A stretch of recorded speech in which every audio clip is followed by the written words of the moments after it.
Je suis Adam Awad, directeur de publication du magazine Financial Afrique. Dans les réflexions d'aujourd'hui avec l'économiste, le grand économiste Lionel Zinsou, il a été question justement de la situation de l'Afrique dans la crise Covid-19 qui est en train de finir, mais aussi dans la grande crise géopolitique de la guerre russo-ukrainienne et dans la crise climatique. Donc, il s'avère que l'Afrique est beaucoup plus résiliente que prévu. L'Afrique, donc, a su surmonter la pandémie. Maintenant, il y a de vrais enjeux. C'est la finance verte, la finance carbone. Nous devons rapidement mettre en place les process et les mécanismes pour profiter des immenses opportunités. Je vous rappelle que l'Afrique ne reçoit en ce moment qu'à peine 3% de l'ensemble des émissions de la finance verte. Donc, en tant qu'Africains, et encore une fois, en tirant les leçons de la crise que nous venons de traverser, l'Afrique doit d'abord assurer sa sécurité alimentaire. Parce que le premier pas vers la transition économique, mais la transition énergétique et aussi sociale, c'est d'assurer la production du minimum vital pour sa population. L'Afrique a beaucoup de potentiel.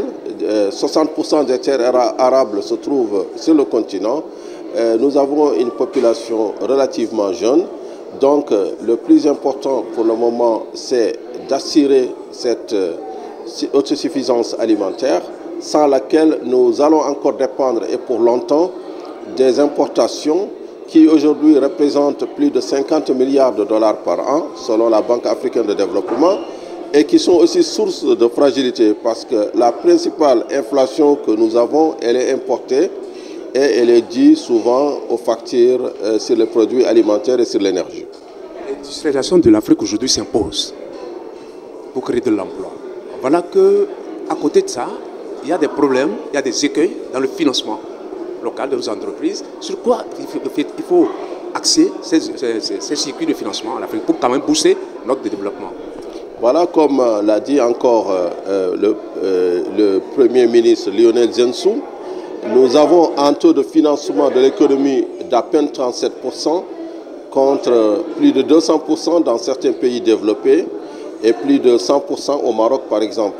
Donc s'il y a un élan à entreprendre, c'est de veiller à ce que le financement de l'économie soit une réalité.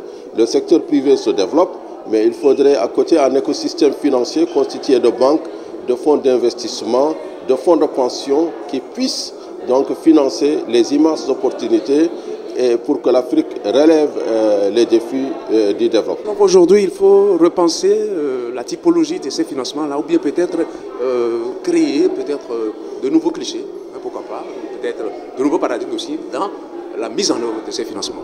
Voilà, moi je pense que concernant les financements, c'est encore une fois la loi de l'offre et de la demande. Les banques sont contraintes par une réglementation très forte et elles doivent obéir à des normes internationales comme BAL 2 et BAL 3 qui assèchent un peu une partie des liquidités qui devaient être destinées au financement des PME et de l'économie en général. De l'autre côté, les entreprises africaines doivent faire des efforts en termes de reporting pour se mettre à niveau et de cette façon, on va rétablir la confiance entre le bailleur et celui qui demande le financement. Donc la PME, l'entreprise en général, le secteur privé doivent se mettre à niveau et de l'autre côté, les banques doivent trouver des mécanismes et profiter aussi des immenses possibilités offertes par la finance innovante que constitue aujourd'hui la finance verte, mais aussi des mécanismes alternatifs.